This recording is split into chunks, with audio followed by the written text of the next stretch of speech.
is exactly right. I'm Candace DeLong, and on my new podcast, Killer Psyche Daily, I share a quick 10-minute rundown every weekday on the motivations and behaviors of the cold-blooded killers you read about in the news. Listen to the Amazon Music exclusive podcast, Killer Psyche Daily, in the Amazon Music app. Download the app today. Hello! Adulting with Michelle Buteau and Jordan Carlos is back to get real and answer your grown-up questions along with some amazing guests. And Adulting is now a weekly podcast. So you can have us in your ears every single Wednesday. Listen to Adulting with Michelle Buteau and Jordan Carlos on Amazon Music, Apple Podcasts, or wherever you get your podcasts. On that September day, the postal worker picked his daughter up, as he often did, from preschool at Our Lady of the Wayside in the Chicago suburb of Arlington Heights, Illinois. They stopped at a nearby grocery store on the way home. Cassia always loved running errands with her dad. She wanted to go everywhere he did. She remembers walking with him down the aisles of Jewel Osco that day. He picked out a bouquet of gladiolus for her mother. Cassia paused to point out a travel-sized bottle of mouthwash. She loved how it fit in her hand so easily. That's when her dad picked up the bottle of extra-strength Tylenol. They headed home together. She didn't know then it would be the last time.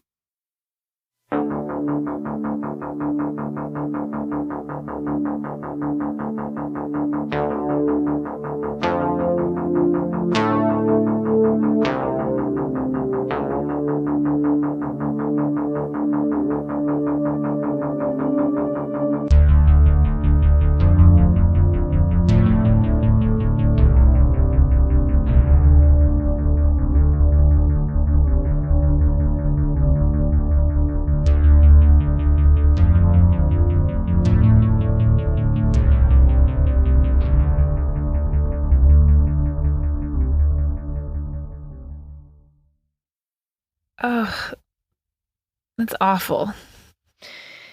It is.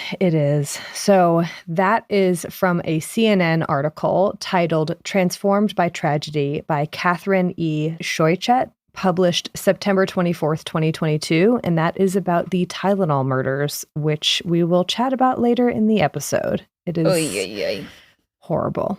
Yeah. Yeah. Hi, I'm Erin Welsh. And I'm Erin Allman Updike. And this podcast will kill you. And today, we're talking about Tylenol.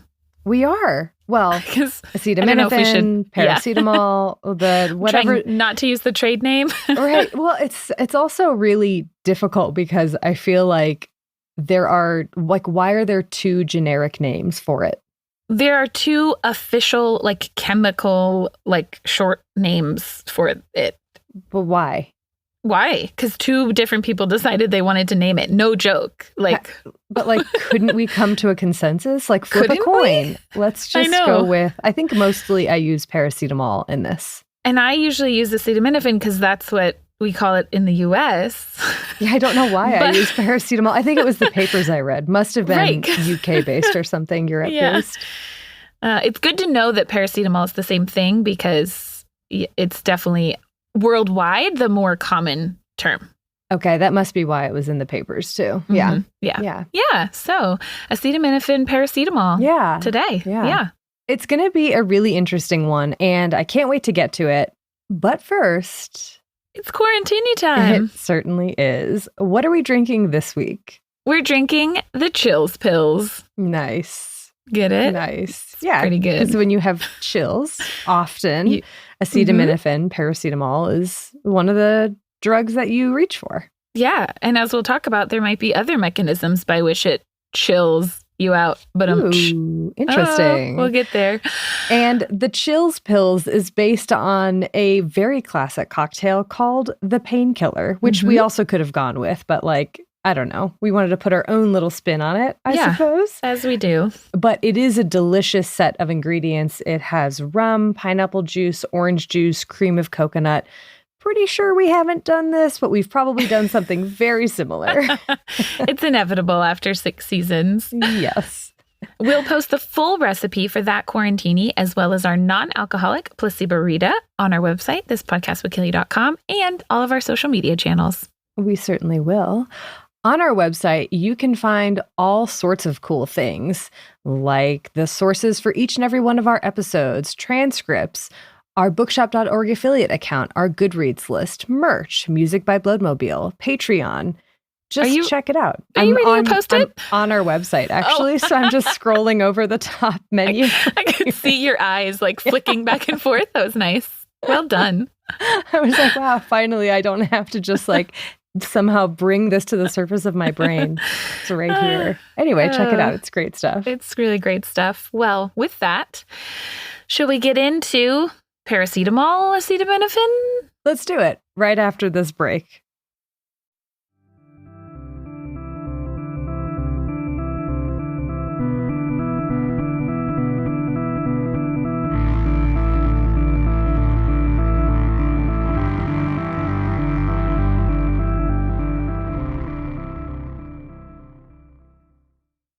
N-acetyl para-aminophenol. Huh? Uh-oh, this is already too much. Well, that's why they shortened it. It's AKA acetaminophen, AKA paracetamol. Both of those names are just literal shorthand for that chemical name, N-acetyl para-aminophenol. Acetaminophen, or paracetamol, also in the literature often called APAP, AKA brand name Tylenol in the US. I'll probably call it acetaminophen for most of this section. And it sounds like, Erin, you'll call it paracetamol. And both are entirely correct. In pretty much every single paper I read, acetaminophen is cited as the most popular and widely used over-the-counter medication, possibly of any class, but certainly of analgesic antipyretic medications, that is, pain relievers and fever reducers. And this is like worldwide. Worldwide is true. It's a very common medication on its own, but it's also very common in combination medications, like all of those cough and cold mixes that you buy. Almost all of those have acetaminophen in them. Some studies suggest that nearly 80% of, for example, the U.S. general population use acetaminophen at some point in their lives, if not on the regular.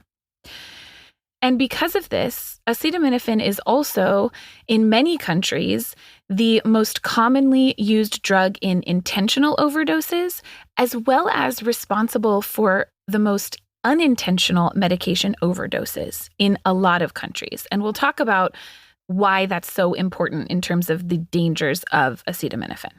But first, like, what does it actually do? Like, what does acetaminophen do? What does it do to you? No one knows. That's the answer.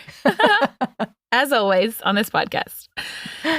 So, like I mentioned, it's bought and sold as an antipyretic, meaning a fever-lowering, and an analgesic, meaning pain-reducing medication. So it reduces pain and it reduces our fever. And like you said, as it turns out, we don't fully know how it actually does this. And that fact alone still blows my mind. Like, I knew that we didn't fully know the mechanisms of acetaminophen, but it was astounding to read so many papers about the potential theoretical mechanisms of this drug and have them all be like, so this is what we hypothesize, and other people hypothesize this, so well, who knows? It's wild. I feel like it's really interesting, and I think that when I tell you the origin story of acetaminophen, it might make a bit more sense why we don't know. Ooh, okay. I can't wait. It's going to be fun. I know nothing except I know essentially nothing. So let's get into what we do know and what is hypothesized in the literature, shall we? Mm-hmm. The thing about pain that I will grant everyone trying to figure out the mechanisms of acetaminophen, and the thing about fever, is that they're both a bit complicated, to say the least, meaning it's not all just one mechanism to begin with. The other drug that we've talked about in detail on this podcast that has similar effects is aspirin. Aspirin is also a medicine that reduces pain and can be used as an antipyretic, reduces temperature. In that episode, which was all the way back in season 2, Yeah. right? Yeah. Wow. I talked in detail about inflammation, the process of inflammation, the indicators of inflammation like redness, swelling, pain, and heat. And I talked in more detail than I realized about one of the main pathways that mediates inflammation. And this is something called the arachidonic acid pathway. I promise it's not going to be too heavy biochemistry in this episode, so please don't tune out. But I talked specifically about these enzymes called cyclooxygenase, or COX enzymes. So to review that, because none of us remember, arachidonic acid is this substance that's present in all of our cells. It's in our cell membranes, and it is released when we have damage to our cells, and then metabolized by COX enzymes into a whole bunch of different molecules like prostaglandins and leukotrienes and thromboxanes. These are different kinds of signaling molecules that induce inflammation, which, again, you'll have swelling and pain and heat, things like that, right, when we have inflammation. NSAIDs, like aspirin and ibuprofen, are what are called COX blockers. And in blocking these COX enzymes, they act as anti-inflammatory medicines. And that is how they reduce pain and swelling and temperature. But pain is not just from inflammation, and neither is fever, or rather our temperature regulation. Pain is incredibly complex and probably worthy of its entire own episode someday if we can figure out how to do that, but I don't know how to do that. Yeah. But inflammation is just one potential cause of pain. There are a lot of other kinds of nociceptive pain, which is when we have pain from like an actual or a threatened, like an almost damage to our tissue. That's called nociceptive pain. But you can also have neuropathic pain if you have damage to the nerves, or what's called nociplastic pain. And this is from alterations in the way that we perceive pain, the way that pain signals are sent without any actual damage. And then we can also have mixed pain, like pain that comes from a lot of different sources. And our temperature regulation process is mostly mediated in our brain, but there are a lot of messengers and receptors that are involved in this process. So, back to what we're actually talking about. Acetaminophen is not an NSAID. It's not like aspirin, like a COX blocker. It doesn't work directly by this COX pathway, but it kind of works by that pathway. And the reason that I brought it all up is because we thought for a really long time that that is the way that it worked. So there is still confusion out there as to what the effects of Tylenol are on inflammation. But as it turns out, Tylenol doesn't affect our inflammatory pathways at all. And yet, it still mediates both pain and fever, but by a different mechanism than things like ibuprofen and aspirin, which is really cool. Are there other drugs that are similar to acetaminophen in that they also either reduce pain or fever, but also don't act as NSAIDs act? Yes, there are a lot of other medicines, especially for pain, that are going to act on entirely different parts of the system than things like ibuprofen or aspirin. When it comes to fever, I think there are at least a couple, but I'm not super familiar with them. Okay. Yeah. So let's get into how Tylenol actually does work. Mm-hmm. And then we'll learn a lot about some of these other ways that pain is kind of mediated besides inflammation. There are 3 main pathways by which acetaminophen probably, we think, exerts its effects. And one of them does, in fact, involve COX, cyclooxygenase. So it was worth me telling you that whole story. So it turns out that we thought for a long time acetaminophen worked very similarly to ibuprofen, just blocked this enzyme. It turns out it does do some COX blocking, but it's neither direct nor is it universal in our body. So rather than binding to this enzyme and blocking its activity, it seems more likely that acetaminophen, what it does is reduce the active form of this enzyme. Not like reduce the amount of it, but like oxidation reduction reaction, donates some electrons and renders it inactive in that way. But, and here's where it gets really fun and interesting, acetaminophen seems to only do this in our central nervous system, not in all the cells in our body like most COX inhibitors. What? How?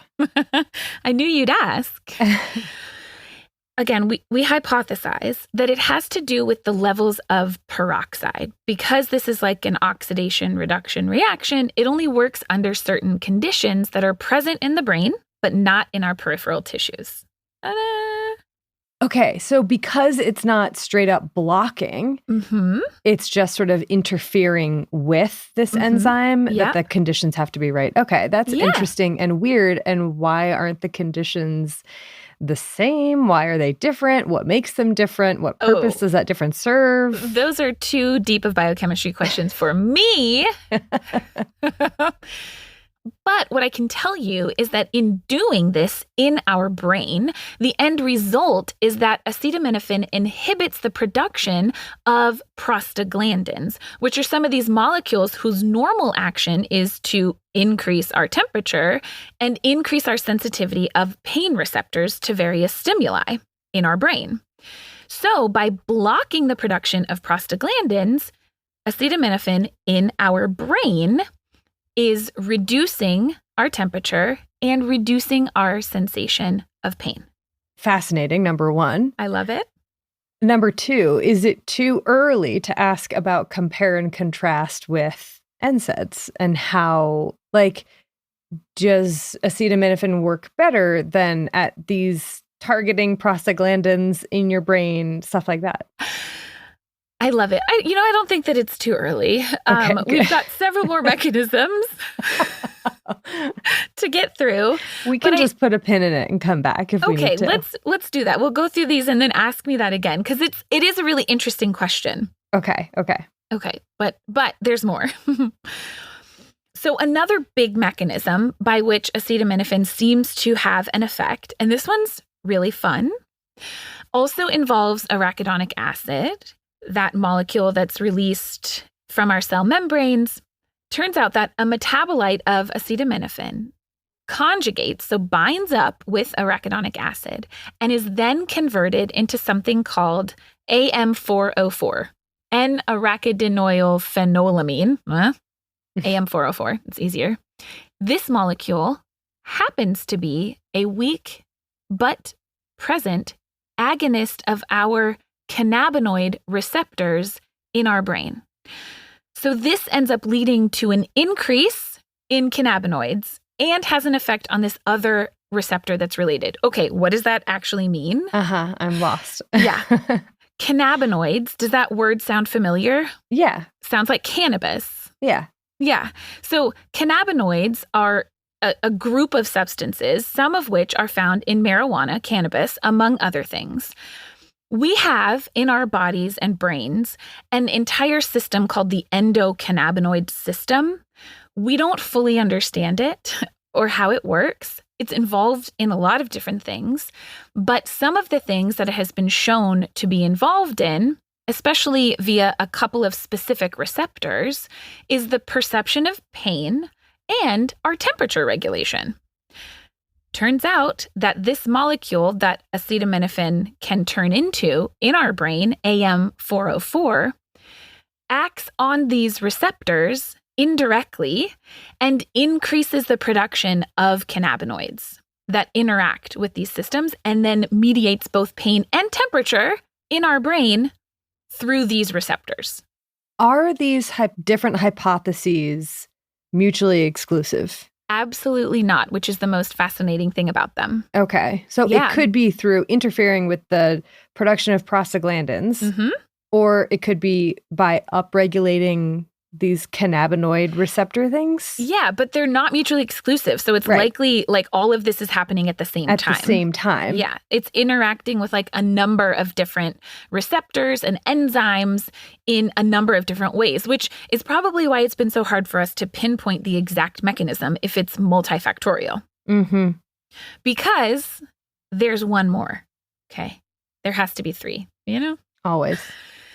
Acetaminophen seems to additionally activate, again in our brain, our descending inhibitory serotonergic pathway. So many words, so much complication. Mm-hmm. But okay, let me simplify.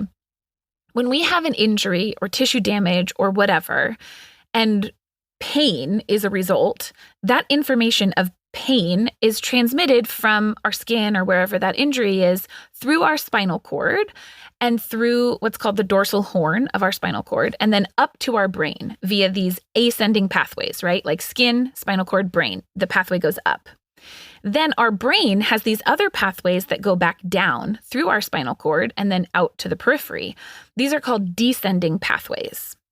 One of these descending pathways involves serotonin, which most people have probably heard of because of things like serotonin reuptake inhibitors or antidepressant medications. Serotonin is like a happy hormone, right? Mm-hmm. Mm-hmm. Serotonin via this pathway helps to mediate, decrease the perception of pain, right? So it's like our brain gets a signal, we have pain. And it has these pathways to go, it's cool, man. We can deal with it. We don't have to feel the hurt. That's this very simplified way of looking at it. Okay. But by activating these inhibitory pathways, these serotonin pathways, acetaminophen likely has at least some small effect on the sensation of pain via these serotonergic pathways as well. So it like says, reassure this person even more that they're okay and they can handle this pain? Exactly. Okay, interesting. Yeah. Right? Interesting. I know. That's why I said the chills pills thing works on so many different levels. Yeah. Right? It doesn't mean that Tylenol is making everyone just feel really happy or anything. That's not how, it's more complicated than that. But it's so many different little mechanisms that all of which are in our central nervous system, which I think is fascinating. So again, acetaminophen seems to pretty specifically affect pain via our central nervous system rather than peripherally or like directly at the site of wherever that pain is coming from. And it's likely these multiple little mechanisms that all together produce the overall effect. Now, can I ask my question again? Please. Compare and contrast, please, with the following drugs. Ibuprofen, aspirin. Those are the only two I can think of. You could even say opioids. Opioids. There we go. Yeah. So in general, acetaminophen is considered a very mild analgesic and a mild antipyretic. And mild really does seem to be the key word. Most studies have shown it results in about like a 0.2 to 0.4 degree, and I believe that's Fahrenheit, decrease in human body temperature, which is even less than I would have thought based on my personal usage of it. Yeah, that seems really low. It's really minor. Yeah, it's a minor decrease in overall temperature, but it might be enough to make you feel a lot better. I don't know. Yeah. Pain is something that's obviously very difficult to quantify and measure, but one thing that's interesting, at least, about the pain relieving effects of acetaminophen in comparison to NSAIDs is that it's not having any anti-inflammatory activity. So if the pain is primarily and directly from the process of inflammation, it's generally not well treated with Tylenol. And that's been shown in some studies. Things like rheumatoid conditions and things are not very well treated with something like acetaminophen. In some things like osteoarthritis, which is more of a direct pain rather than an inflammatory pain, some studies have shown it's about equivalent or maybe a little less effective than something like NSAIDs for that kind of purpose. So in general, it's considered pretty similar in terms of pain reduction to something like an ibuprofen. Okay. some studies show that it does fairly well at things like cancer pain, at least mild cancer pain, not severe cancer pain, and migraine headaches, though I feel like a lot of people with migraines would disagree with that, and is less good for things like tension headaches. So it's like very specific types of pain that it seems to be more effective versus less effective. Well, I would imagine that just person-to-person variation is probably pretty big. 1,000%, yes. Yeah, interesting. The other interesting thing is that because acetaminophen as a mild analgesic and a mild antipyretic is considered very similar to something like ibuprofen, which is another over-the-counter medication, again, is working via a different anti-inflammatory pathway. Ibuprofen is an NSAID, a non-steroidal anti-inflammatory. They're very similar in terms of used to treat mild pain, mild fevers. The difference often is cited as the risk of these two medicines. And depending on what paper you read and who you talk to, you might think that one is very risky and the other is not, but which one might be up in the air. For a long time, by a lot of people, acetaminophen was considered very, very, very safe and safer compared to NSAIDs. The reason for this is because NSAIDs do have a significantly increased risk of GI side effects, specifically bleeding from the gastrointestinal tract. And that is because of their effects on COX peripherally and in our stomach. That's a whole episode on its own, but it greatly does increase the risk of gastrointestinal bleeding, more so than acetaminophen. However, that's not to say that acetaminophen is without risk. And so I think in recent years, as we've learned more and more about acetaminophen, the risk-benefit calculus for some people, and in some of the studies that I read, has perhaps shifted. And so, especially if you're talking about short-term versus long-term use and degree of severity of the possible side effects, one could argue that acetaminophen might be more dangerous than ibuprofen, and some people do argue that in the literature. So let's talk about the adverse effects of acetaminophen. Yeah. It's interesting that I feel like sometimes the mechanism of a drug is figured out, at least in part, by looking at adverse effects. Yeah, that's a good point. And so it's interesting that that doesn't seem to be the case with acetaminophen. Yeah, not at all. Okay. Yeah, I don't know. It's a good question. So let's talk about it, shall we? Yeah. Despite being so widely used, cannot overstate just how widely used acetaminophen, paracetamol is worldwide. And despite it being considered, in general, a very safe medication that's used over the counter so frequently, it is incredibly toxic to the liver if too much is ingested. So, how does this toxicity occur if this medicine is super safe and if all of the effects that I talked about with acetaminophen are in the brain? Why is the liver involved all of a sudden? Well, our liver metabolizes acetaminophen. Unsurprising, our liver does that for most things. Mm-hmm. And the majority of acetaminophen is metabolized in a way that produces the various substances that we talked about that cross into our blood-brain barrier and exert their effects and help us feel better, right? Most of the way that our liver metabolizes acetaminophen is all great, but our liver is complicated. And it actually has multiple pathways by which it metabolizes acetaminophen. It's not just one. And one of these pathways, which most papers I read say accounts for about 5 to 15% of the total metabolism of acetaminophen, uses one of our systems in our liver called the cytochrome P450 system. And this results in an incredibly toxic metabolite called NAPQI. I'm not going to try and say the real name. And it turns out that this specific metabolite is really toxic to our liver cells. So when that is produced, it can then just kill off the liver cells right around where it's produced.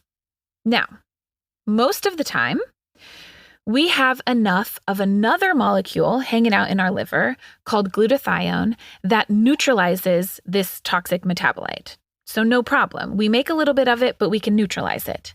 But if this metabolite is produced in excess, say from too much acetaminophen, that we take too much at one time, we run out of this glutathione. So then we can't neutralize this toxic NAPQI.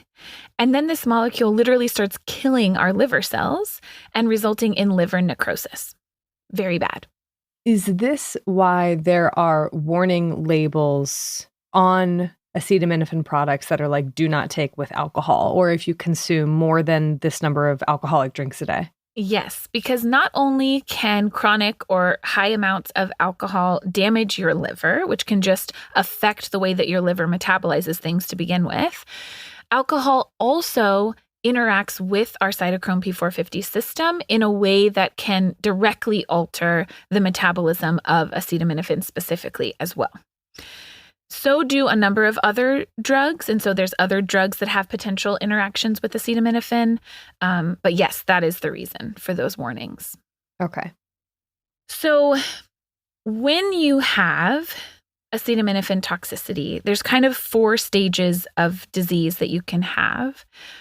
First, probably unsurprisingly, since this is a medicine you're ingesting, you can have nausea, vomiting, maybe some stomach pain.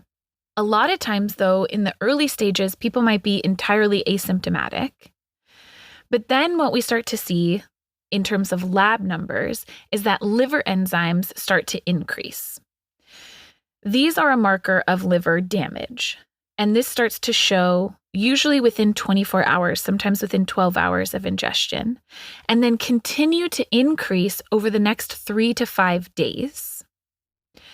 And this can become so severe, depending on how much acetaminophen was ingested, that it can progress to fulminant liver failure, complete liver failure, which can result in things like hepatic encephalopathy, which is when your brain begins to swell and not function because of all of the other things that are building up in your body because your liver has stopped working. We can see hyperbilirubinemia. This is an elevation in the breakdown products of our red blood cells that our liver is supposed to take care of. We can see lactic acidosis, so our blood becomes acidic. We can have profound hypoglycemia because our liver can't produce more glucose. You can have thrombocytopenia, so we're not able to make platelets, which can lead to bleeding. And then this can progress to shock and eventually death, or the need for a liver transplant. And so the damage can happen or keep happening or increase even after you stop taking acetaminophen. Yeah, we can see this kind of lag in maybe when those toxic metabolites had started to build up and then when the liver is being the most affected, if that makes sense. Mm-hmm. On top of that, once our liver starts to fail and have severe liver damage, this can then cause additional damage to the kidneys, what's called renal tubular necrosis. So we have now death of the cells lining the tubules of our kidneys because that's where acetaminophen and its metabolites are excreted. We pee out the metabolites of acetaminophen. So if these toxins build up, then it can end up affecting our kidneys as well. So this is obviously very severe and can and often is fatal if it's untreated. There is kind of an antidote, a treatment available. It's called N-acetylcysteine or NAC, and it can prevent fulminant liver failure if it's given early enough. Early enough usually means within 8 hours of ingestion, but it can also help prevent like complete liver failure, even if it's given later than that, depending on how severe the damage has been to begin with. So the question really is, how much does it take to do this, right? Mm-hmm. Like how much does it take to have these severe side effects? And the answer to that question is why in more recent years, I think there has been a larger push, I guess, or maybe chorus of papers that I found online saying maybe we should rethink how safe we consider acetaminophen. Most countries and most manufacturers list a maximum daily dose of acetaminophen for adults, not talking about children, as 4 grams. So, as an example, extra strength Tylenol that you can buy in the US is 500 milligrams. So that's like taking 2 of those 4 times a day or every 6 hours in a 24-hour period. And a lot of the older literature used to cite, based on data from intentional acute overdoses, that we don't see toxicity to the liver until we get to doses like 10 or 12 grams. So you'd have to take quite a lot to overdose. But more recent data, especially data from people who perhaps weren't intentionally overdosing, but were unintentionally taking slightly more than was recommended over the course of several days or a week, like maybe the time period in which you've got the flu, we have seen evidence of very severe hepatotoxicity or liver toxicity, including leading to death at much lower daily doses, like 6 or 8 grams in 24 hours, which is only a couple pills more than the maximum recommended dose. So I'm going to talk a little bit more about this in the current event section because I think it's one of the main stories with how we think about acetaminophen today. But this potentially small margin of error between the maximum daily recommended dose and a potentially incredibly toxic dose has become pretty controversial, especially because of how many other medicines acetaminophen can be found in that you may not know that acetaminophen is there. Right. So, yeah. And that's all kind of just the acute toxicity. In terms of chronic use, it also used to be thought that acetaminophen overall was much safer than other things like ibuprofen or NSAIDs, aspirin, etc., because we know those definitely increase the risk of GI bleeding. Turns out it's a little more complicated because acetaminophen definitely has a significantly lower risk of GI bleed than NSAIDs, but it's not non-existent because there might be some peripheral COX activity going on. Who knows? But there also is some mounting evidence that there's potential for other long-term risks of large amounts of acetaminophen use over the long term, even if it's below that 4-gram threshold. And that is things like cardiovascular side effects, maybe a little increase in blood pressure. But in general, these data are not very well fleshed out at this point, which is really interesting considering how long acetaminophen has been around, which I know you'll talk about, Erin. Yeah. Interesting. It's very interesting in general. It is. So, yeah, that sounds very scary when it comes to acute, especially overdose of acetaminophen. I don't want to fearmonger because this is a medication that we have a ton of data to show that when it's used as directed, which is below that 4-gram threshold for adults, or some countries have further reduced it to 3 grams just to like increase that margin of error, it does remain a very safe medication without this liver toxicity, right? Yeah. So even though those numbers are not that much higher than what's recommended, they are higher than what is recommended. So, yeah. Anyways, that's acetaminophen, paracetamol, and how it works.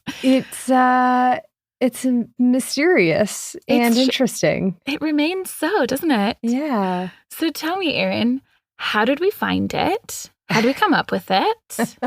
Okay. How did we get here? Like where we still don't know very much. And I don't know. You know, tell me all the depressing things. Yeah, there is some of that. And I'll get to it all right after this break.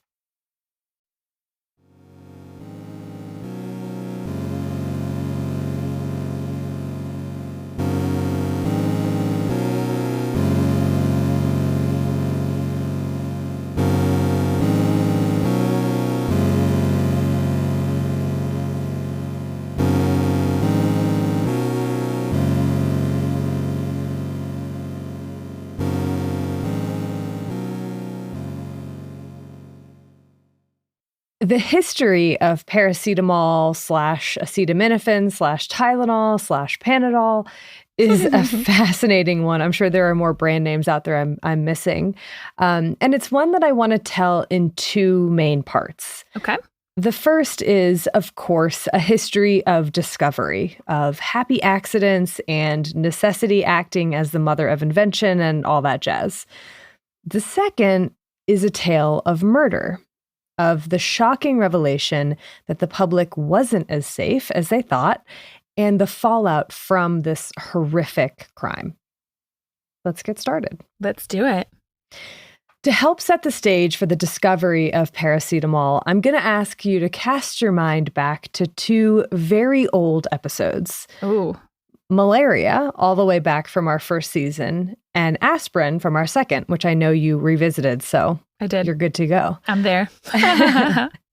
And malaria, because I want to talk about cinchona bark, which is where quinine is derived, and which is used to treat malaria and other fevers. And aspirin, because I want to talk about aspirin, derived from willow bark and other plants, and also used to treat fevers and pain.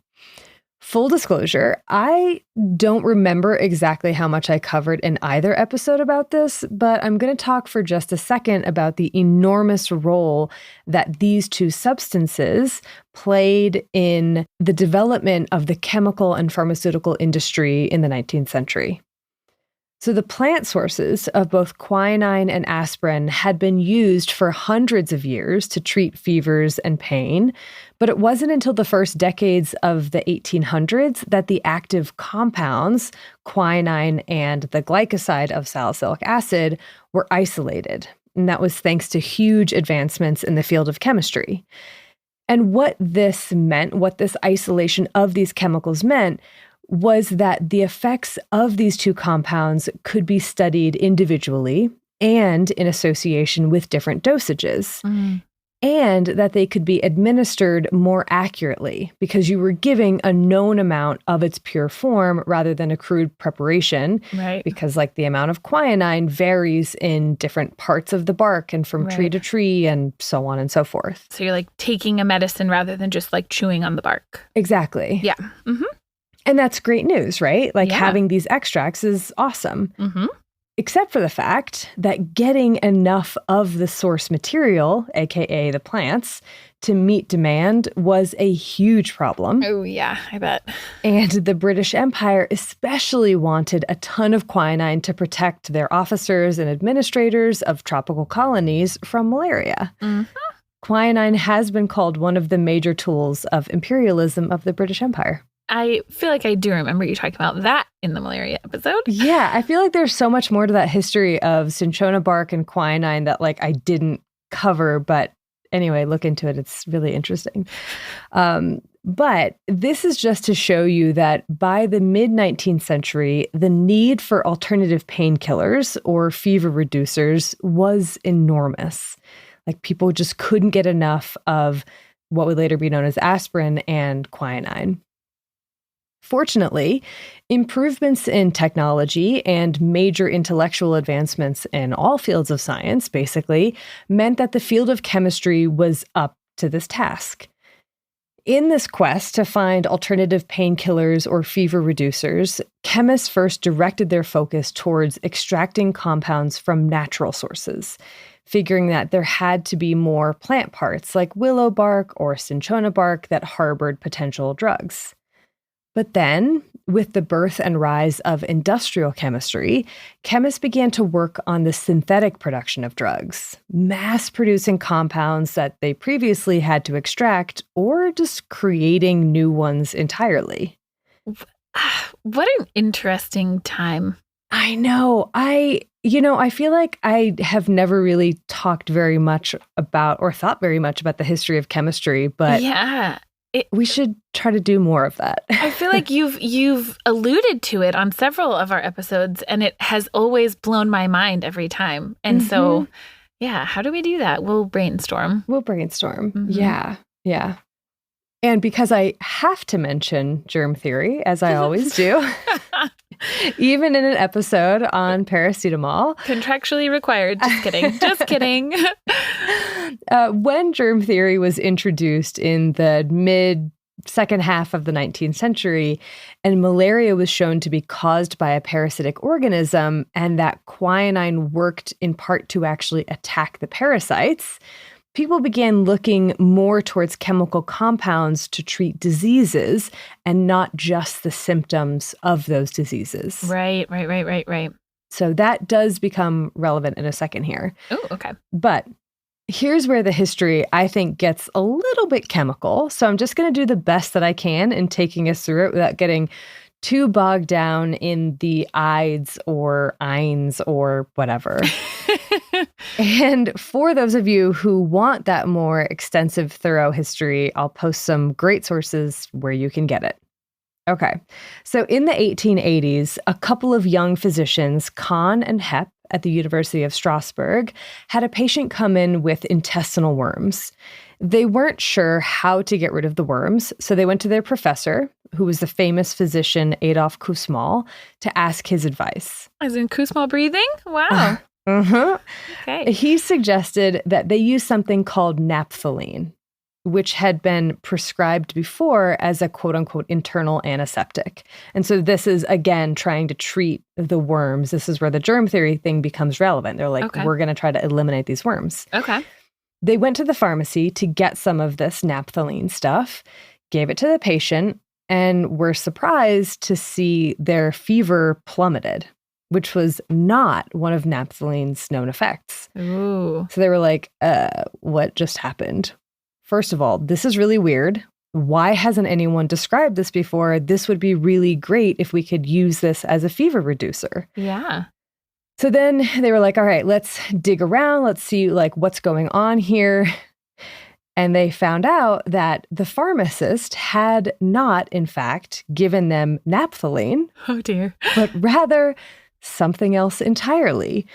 A compound called acetanilide that had not been used in medicine before, ever, but was actually a byproduct of the organic dye industry. I'm sorry. Don't know how. What? Yeah. What? Apparently that's what acetanilide came from. But why was it at the pharmacy? I don't know. They were handing this out. They're like, it's cool, bro. What?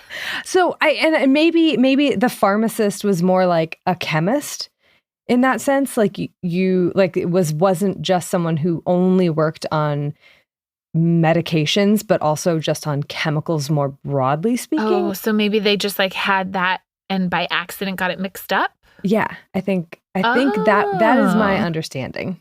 Oh my gosh. Wow. Okay. Yeah. Wow. But I mean, this story could have ended in very so poorly. many other very differently. Very, very bad ways. Yeah. Yeah.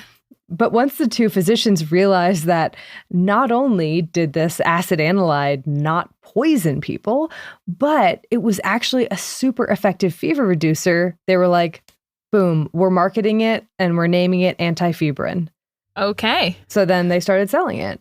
Okay. And the success of this kicked off a ton of research into these types of compounds as potential fever and pain reducers, especially the search for ones that didn't cause some of the bad side effects that acetanilide had. So once it started to become more widely sold, people were finding that it interfered with hemoglobin's ability to carry oxygen in the blood. And so they were like, we kind of need something that doesn't do this. We kind of need to be able to carry oxygen. It's a little important it's kind of important. Living. See our altitude sickness episode.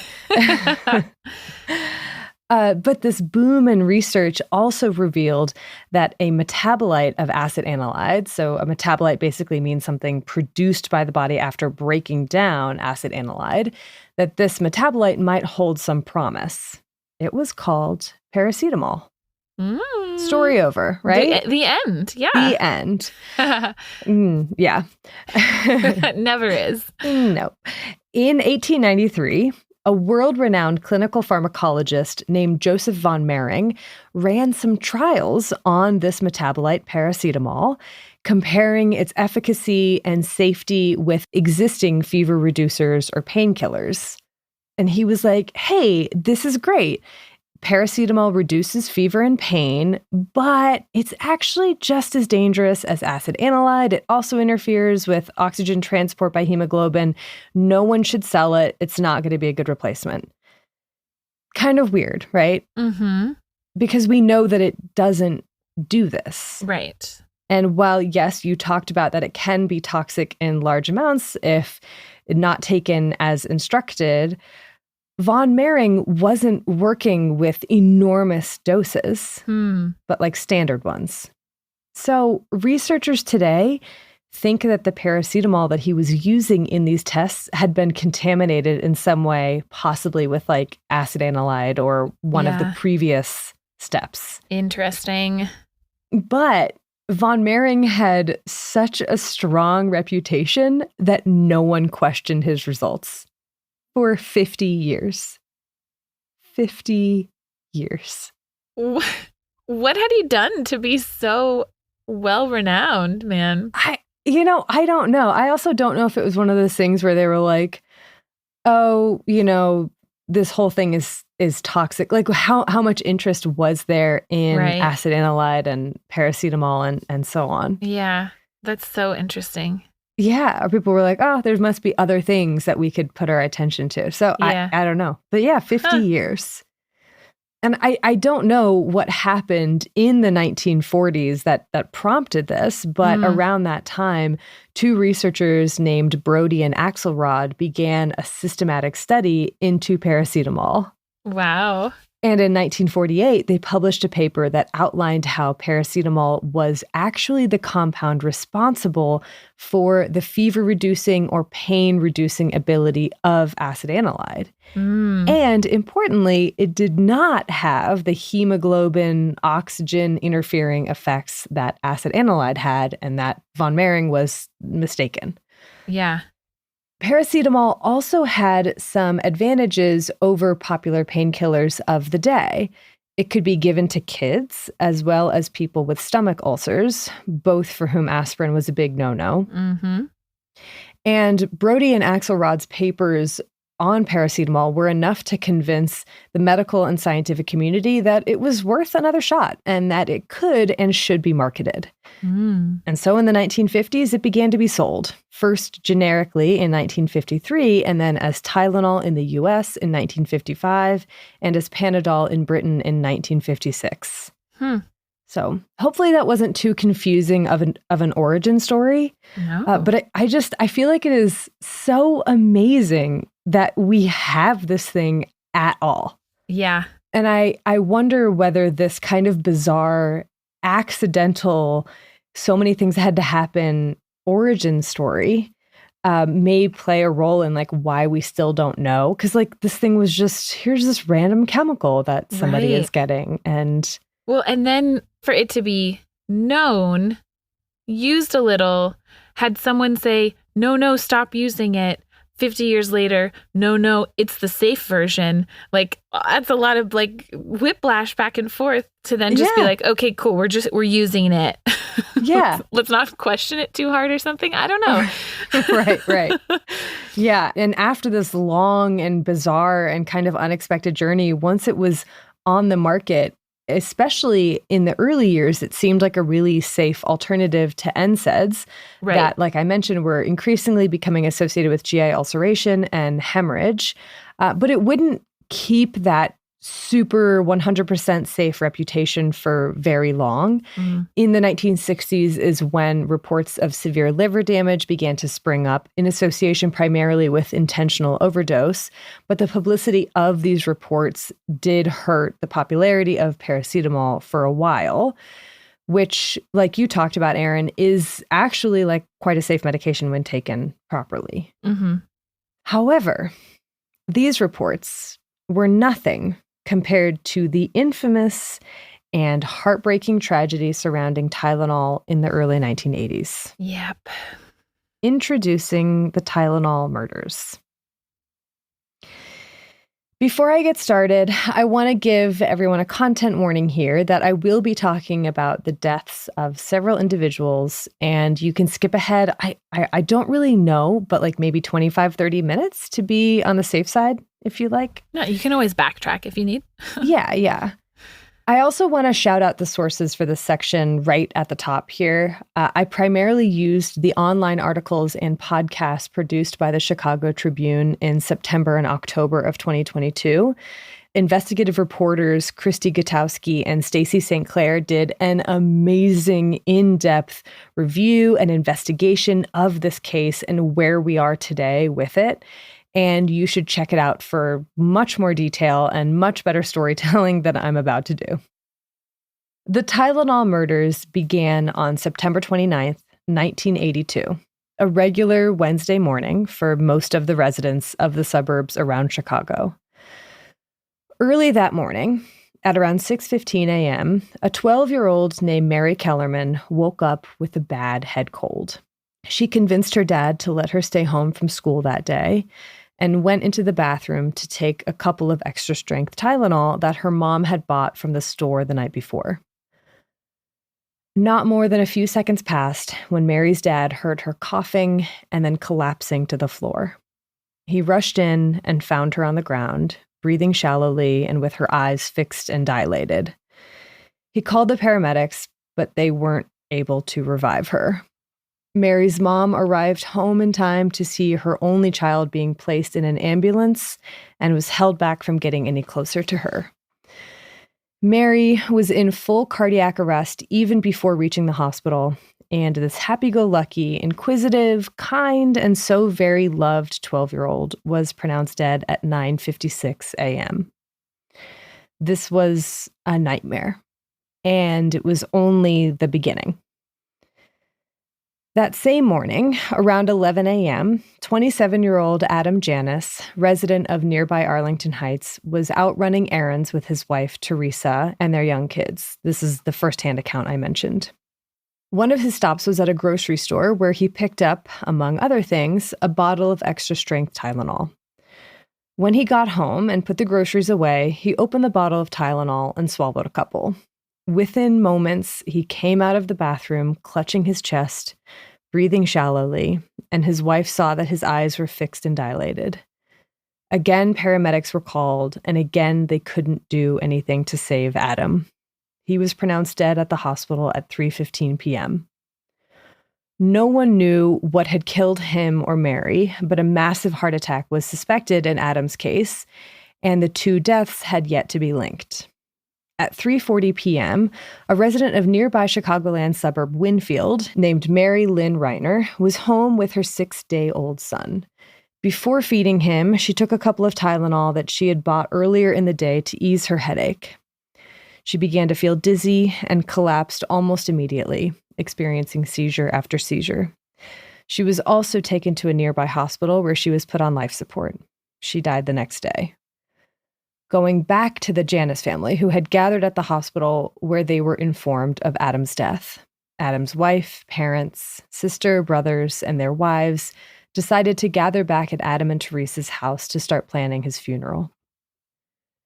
Adam's brother, Stanley, wanted to head back to his own house with his wife, Terry. They had just married 3 months ago. They hadn't even gotten the wedding pictures back yet because his back pain had started to flare up. But his mom convinced him to stay. When he and Terry got to Adam and Teresa's house, he said he was going to take a couple of Tylenol for his back pain and headache and asked if anyone else wanted some. Everyone else said no, except for his wife, Terry, who also had a headache. He grabbed the bottle that he found in Adam and Teresa's bathroom, took 2 for himself, and gave 2 to Terry. Within moments, both Stanley and Terry began complaining of chest pain and collapsed. Again, the paramedics were called, and they were shocked when the call came in because it was the exact same address as just a few hours before. And when they got there, it was like the most horrible deja vu. They found a frantic family huddled around Stanley and Terry, who were on the floor breathing shallowly and with fixed and dilated eyes. What was happening? Remember, they thought that Adam might have had a massive heart attack, but it was next to impossible for two other young and healthy members of his family, 125 and 120, to also have died of heart attacks within a few hours. Something was terrifyingly wrong. Oh. Yeah, sorry. I know that was a lot. It's a lot. There's more. Yeah. Yeah. I have heard of this, but I don't think I've ever actually heard it all laid out side by side. And it's just, it's really horrific. It is really horrific. And that's one thing that I kept feeling when I was reading these articles or checking out the podcast, was just like this sensation of like terror, like to have this unfold throughout the course of a day and not know what was going on and be like, where is this? How is this going to stop? Is this ever going to stop? And just like the absolute tragedy for the families. And it's just awful. Yeah. I feel like in public health, we often learn about it from like this changed the way we package drugs. And I'm like, well, there's also like the lived experience of it too. That's, I feel, I don't know. Yeah. And it's, all of that is important. Yeah. But yeah. And so at this point, it was obvious that something was really terrifyingly wrong, right? Was it a deadly airborne pathogen or an environmental poison that somehow people were exposed to? Because at this point right now, only the Janus family is showing the link, right? This is where the cluster is. That's like, what is happening here? Right. The other cases have yet to be linked.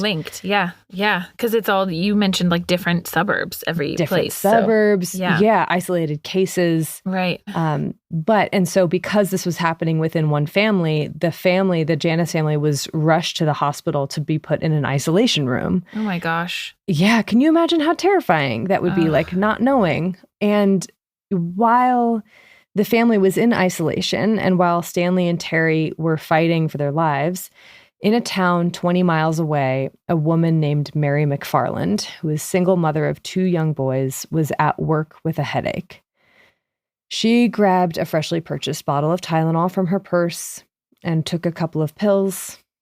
You can guess what happened next. Moments later, she came back into the break room saying she didn't feel good, and she collapsed. The paramedics, when they got there, attempted to revive her, and her friend mentioned the Tylenol. But the doctors told Mary's family that they suspected a massive stroke. One more death would round out this horrifying day. Paula Prince, flight attendant for United, stopped at a store after a long day of work and picked up a bottle of Tylenol. When she got home, she took a single capsule from her new bottle while getting ready for bed. And her sister and friend found her body 2 days later. Oh, no. Over the course of less than 24 hours, 7 people, Mary Kellerman, Adam Janus, Lynn Reiner, Stanley Janus, Terry Janus, Mary McFarland, and Paula Prince unsuspectingly swallowed Tylenol pills that would kill them. When did people start to connect the dots? Turns out pretty quickly. After the paramedics were called to the Janus' house for the second time for Stanley and Terry, the fire department was also called because the situation was so unusual. Fire Lieutenant Chuck Kramer was one of the firefighters on the scene, and he suspected right away that something wasn't right, that these were not heart attacks, and that someone in public health should probably get involved as soon as possible. So he called his friend, the only public health official in the area, Nurse Helen Jensen. She rushed to the hospital and started asking the Janus family about their day, what they had eaten, where they went, and she learned that all 3 of the people who had gotten sick had taken Tylenol just moments before. So she then went to their house to see if she could spot anything. She looked around, found the bottle of Tylenol, counted them all out, and found that 6 were missing, 2 for each person who had gotten sick. Of course, no one believed her when she went back to the hospital and told a rep from the Cook County Medical Examiner's Office that she thought the cases were linked to Tylenol. She repeated herself several times, was met with skepticism each time, and was like, you know what? Okay, I'm going home. But her friend, Fire Lieutenant Chuck Kramer, who had called her initially, he had learned of her suspicions, and he told a friend of his, another Fire Lieutenant, Phil Capitelli, who mentioned that Mary Kellerman, the 12-year-old who died, had also taken Tylenol moments before collapsing. That seemed like too much of a coincidence to Kramer, who called the hospital where the Janices were and told their doctor, Thomas Kim, what he had found out. Dr. Kim was interested and had already suspected that the Janices had ingested some sort of poison, but this didn't seem like the other cases of paracetamol poisoning that he had treated in the past. For one, the symptoms were wildly different. And for two, paracetamol poisoning took much longer to show. There was only one poison he could think of that caused death so quickly after ingestion: cyanide. Yeah. He ordered cyanide tests to be done on blood from Stanley and Terry. And meanwhile, a police officer picked up the bottle of Tylenol from the Janis house and brought it to the hospital. The deputy chief medical examiner told his investigator, who was at the hospital, to take a whiff inside the bottle, like just smell it, which not a good idea necessarily. But what he smelled was bitter almonds, which is the signature scent of cyanide. But also, apparently, I read that only 60% of the population can even smell it. So, like, whoa, pretty lucky amazing. Yeah. Huh. And the blood tests from Stanley and Terry came back at 1:30 in the morning, and they showed an incredible amount of cyanide, certainly the cause of death. Later analysis would show that each pill in the Janice's bottle had an amount of cyanide 3 times what would take to kill someone. What? Each pill. Each pill? Yeah. The news of the cyanide-laced Tylenol pills didn't break in time to be included in the next morning's newspapers, but it was broadcast on local TV, and police and public health officials went around door to door, posting flyers warning about the pills, ordering stores to pull it from shelves, and driving around using bullhorns to announce, like, hey, if you bought Tylenol, throw it away. Whoa. Yeah. And amazingly, probably due to what seems like an incredible speed with which this medical mystery was solved, no other deaths occurred from the tainted bottles. And at least 3 other bottles were found, but it's likely there were more because so many people just simply threw them away. That was going to be my question, is did they find any other bottles? They did. Yeah, they found a handful more, only 3, but like, yeah. Wow. Likely there were more out there. And these tainted bottles had been sold from grocery stores all around the Chicagoland area. That is so... I think that's one of the weirdest parts. Yeah. Like the wide distribution of them and how it all happened like so fast. And like all at the same time. Yeah. Like what? That's what? Yeah. It's... Yeah, and also I think that is sort of what helped contribute in some way to both confusion initially, but also figuring out what was actually going on, because it wasn't immediately clear whether these bottles had been tampered with or contaminated sometime during the manufacturing process, in which case, like, whoa, we may have a nationwide problem, or did someone slip the cyanide tainted bottles onto the shelves in these stores later on? Right. And just in case it was the former, that it was a manufacturing contamination, Johnson & Johnson, who produced Tylenol, halted production, issued recalls, stopped advertising, and sent out like tons and tons of warnings. But when it was found that the bottles were from different lots entirely, it seemed much more likely that it was like an individual or a couple individuals that did this. Right. How? How do they do this? How? Simple. Like disturbingly simple. Today, When you buy a new bottle of Tylenol or any other over-the-counter medication, or anything really, it comes in tamper-proof packaging, in a sealed paper box, plastic-wrapped lid, foil seal over the top, several things that would make it apparent if someone else had opened the bottle before you. Back in 1982, that type of packaging did not exist yet. You could, say, buy a couple of bottles of extra-strength Tylenol, bring them home, take them out of the non-glued box, unscrew the cap, replace the acetaminophen inside the capsules with cyanide, put them back in the bottles, screw the cap back on, put the bottles back in those boxes, and then just walk into the store and put them back on the shelf without anyone realizing. Oh, wow. The 80s. It's, yeah. Wow.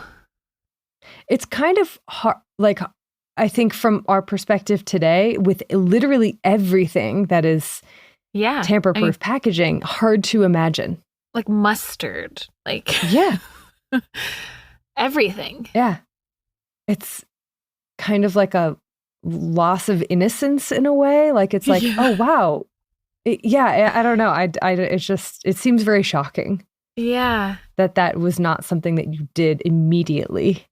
But then when you think about it, it's like, oh, it's so sad that all of everything we buy has to be like that because people will murder people. Yeah. For example, as an example. Mm-hmm. Not just like take a few pills, like then you're getting less than you paid for or something. It's like, oh no, we replaced all the pills with cyanide. What? Right. Yeah. So what the heck? Yeah. Great question. Investigators knew pretty soon after the murders happened what had killed these people and how they had gotten exposed, which honestly, like, it still, I think, is so amazing how fast that was solved. And I think in large part, it's because of the Janus family and how it was like, okay, what is the commonality among these three individuals? And then, but also like this fire lieutenant talking to this fire lieutenant, calling this particular nurse who just like had that like detective work down. It's just amazing. I think that's my favorite part is that not only did the fire lieutenant call his buddy, but that person also had heard about the Tylenol with the other person. And so then how many other fire chiefs did they call, or like whoever it was that they called from the other suburbs and places? Like, but I mean, because all of these would have been very like dramatic at whatever hospital these people presented to. Right. But it's still very amazing that information got passed around so rapidly to be able to identify all of these and then really pinpoint it so that you could get the word out everywhere and not just in the one neighborhood. Right. And different hospitals were involved in this. Yeah. And then you have the doctor going, oh, I think it's cyanide. Like, right. It's so amazing. And then all within 24 hours. And so the number of lives I feel like that were saved. I mean, I think it's absolutely horrible that 7 people lost their lives, but it's also like you could imagine how if it hadn't been solved so quickly, there could have been so many more. Ugh, it's just, yeah. But yeah, so even though they figured this out so quickly, there were 2 big questions that remained. Who and why? Yeah. The short answer is, like the mechanism of acetaminophen, paracetamol, we don't know. Oh, no. To this day, no one has been charged for these murders. There are a few notable suspects, one in particular, and the Chicago Tribune series is excellent if you want to get all the details about who investigators suspected and why. There's like a whole, it's really good. And I'll just briefly tell you about one of them that seems like the prime suspect and some of the reasons why he is. So a week after the murders, Johnson & Johnson headquarters received a letter saying, if you want to stop the killing, wire $1 million to this bank account. Huh. The letter was traced to a 36-year-old man named Jim Lewis, who had ties to the Chicagoland area. At first, investigators thought that he was probably just an opportunist trying to profit off of these deaths. But they dug a little deeper and found that he had been charged in but not convicted of a murder in Kansas City 4 years prior, showing that he was potentially capable of violence. And he was currently under investigation for a credit card scam. He was tried for extortion, and while he awaited sentencing, Jim Lewis reached out to an FBI agent on the case and offered his expertise, drawing detailed sketch after detailed sketch of the logistics of poisoning the capsules, like how you would go into this store versus this store and how you would empty out the acetaminophen with cyanide and replace it with cyanide and all of these things, and like troubleshooting what would happen if something went wrong. What would you do in this case versus this case? He wanted to read all the case files, like get really involved. A little bit suspect, right? Yeah. Circumstantial. But anyway, ultimately, Lewis was sentenced to 10 years in prison for the extortion letter, plus time for the credit card scam. And when he was released in 1995, the FBI still had him in mind for the murders, continuing to monitor him and even running an undercover sting in 2007, where an agent posed as someone writing a book about the murders and offering to clear his name. They collected lots of strong circumstantial evidence against Lewis for one motive. So he had a young daughter named Toni who died after a heart surgery, her second, and an autopsy revealed that the sutures that had been used in her first heart surgery were made by Johnson & Johnson, possibly faulty, possibly contributing to her death during the second heart surgery.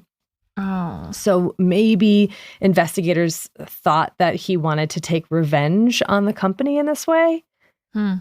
Number two is that he allegedly wanted to start a pill press business, so like making pills. Number three, his timeline for being out of town and writing the letter kind of changed. So like he definitely wrote the letter, but when was it sent? Was it sent before the pills were placed on the shelves or before the news broke? Like how did that all sort of come into play? And that sort of is in question, but how much of that is like just incorrect recall and, 40 years have passed. I don't know. Yeah. But there's been a lot of DNA testing in recent years of the bottles that are still, in evidence or whatever, and none of them have linked him physically to the pills. And the investigation is still ongoing currently. Wow. So, yeah. There's so much more to that case. Like really I feel like most of what I talk about is like the first article and then like snippets of like each of the later ones. Wow. But yeah.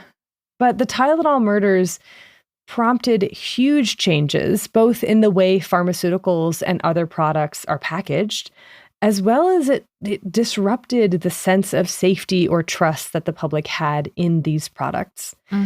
2 months after the murders, tamper-proof packaging was introduced, and in 1983, it became a federal offense to tamper with consumer products.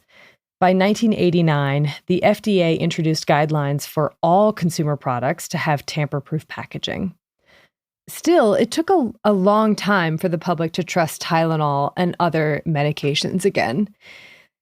And one of the sort of like searing things, I think, about this story, about these cases, is the horror of it all, right? Like these people's lives were just ripped away from them, like within moments, who were just completely out of the blue, doing nothing, and then one day attacked for no reason whatsoever. And then just like, that was it. It's done. And it just feels like such a senseless and horrible thing.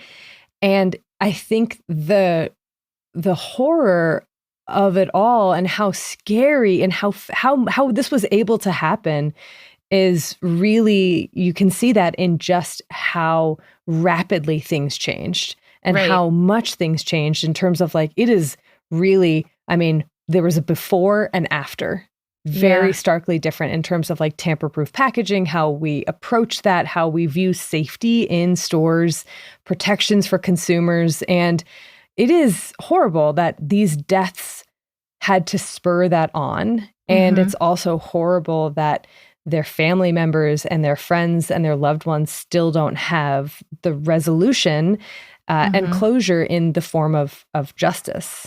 Yeah. It is remarkable how this one incident, in being so terrifying and horrific, literally changed not just an entire industry, but like how all consumer goods are packaged and how we view consumer safety in that way. That's it's massive.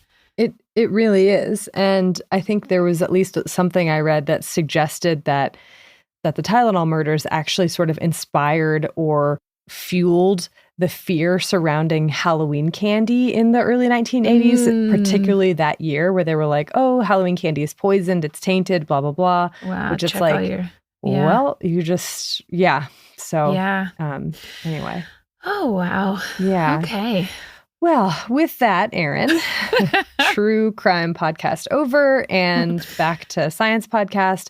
I'll turn it over to you to fill us in on where we are with Tylenol today. Okay. We'll take a quick break and I'll do my best.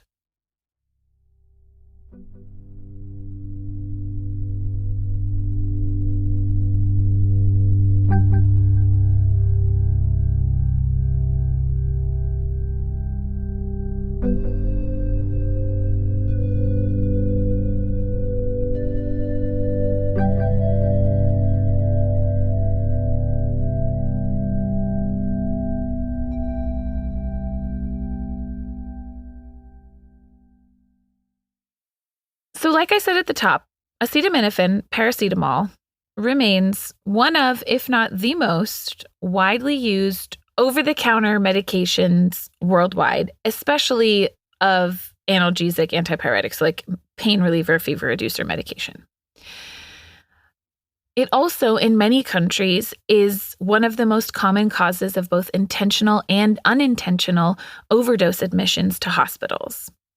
And in the US and the UK and Europe, one of the most common causes of acute liver failure as well. I could not get solid data on the exact number of overdoses or deaths or even liver transplants that are due to acetaminophen toxicity worldwide. Most sources that I read for the US data cited about 56,000 overdoses that result in emergency department visits and up to 500 deaths annually in the US. But from what I can tell, that's data from like 2005 that's just still cited everywhere. So I don't know if there's more up-to-date data. And it seems like that might not be the most accurate because some of the numbers that I saw from the UK are quite significantly higher in terms of overdoses, like 80 to 90,000 hospitalizations, but between 150 and 200 deaths. And obviously our population sizes are very different. So it's really hard to say how many people this is affecting worldwide, but certainly it's not an insignificant number of people that are becoming very sick or potentially dying from liver toxicity associated with acetaminophen. However, there's also tens of millions of doses that are taken every single day across the globe. This is an incredibly ubiquitous medication. So again, this is something that when taken in the dosages that are recommended or below the maximum recommended doses is quite safe.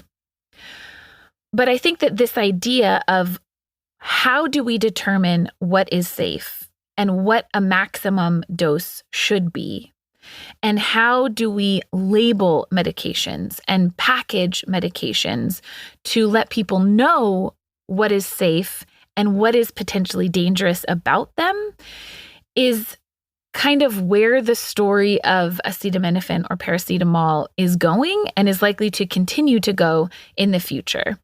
There was a really comprehensive, very, very, very long article published by ProPublica from 2013. So it's fairly old now.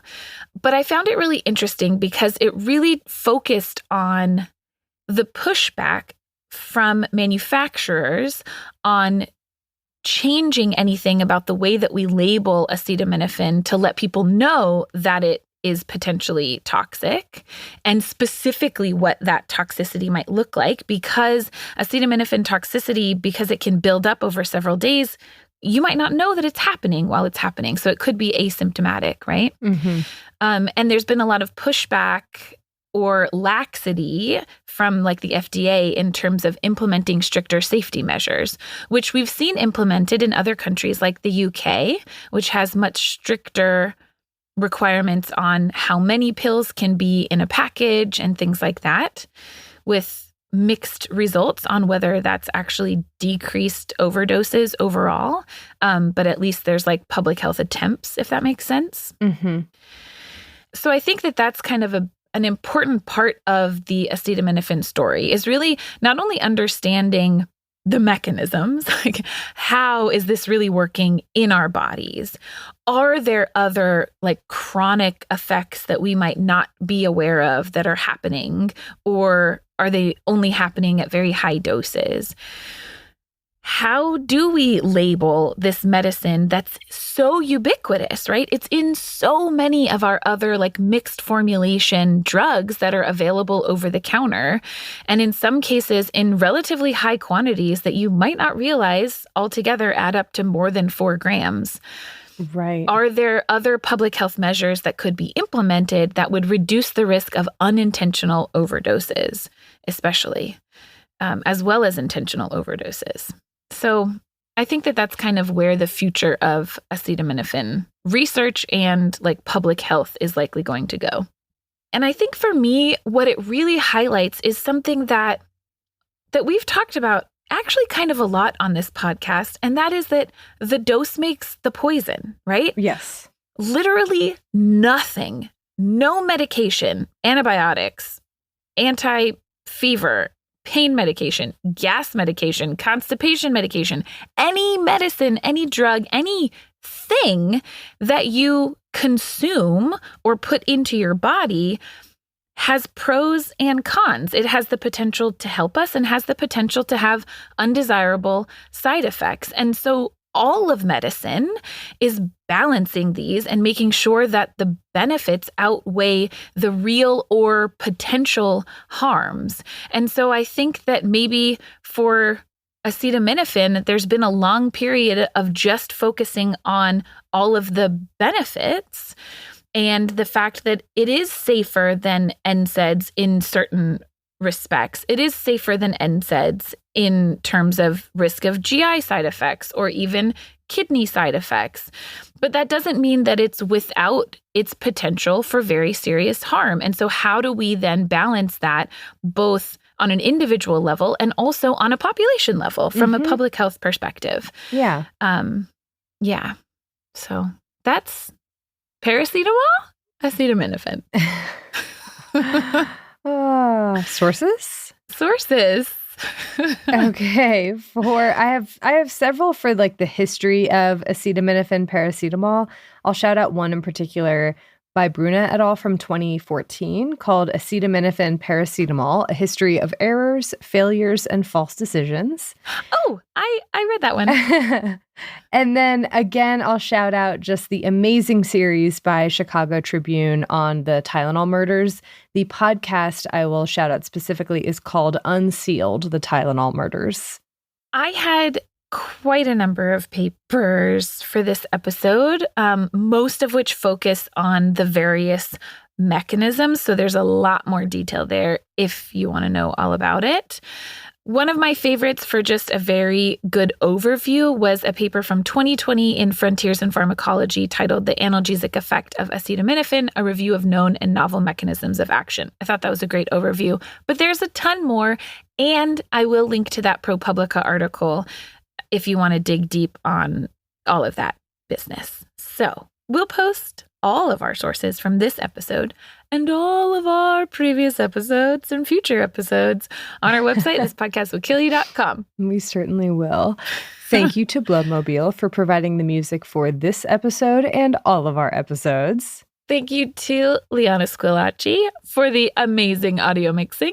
And thank you to Exactly Right. And thank you to you, listeners. Hopefully you enjoyed this episode. You learned something. It was interesting. Yeah. And a special thank you, as always, to our wonderful, generous patrons. Seriously, thank you, thank you, thank you. We can't do it enough. It's true. The thanking It's of true. the you. Yeah. Well, until next time, wash your hands. You filthy animals.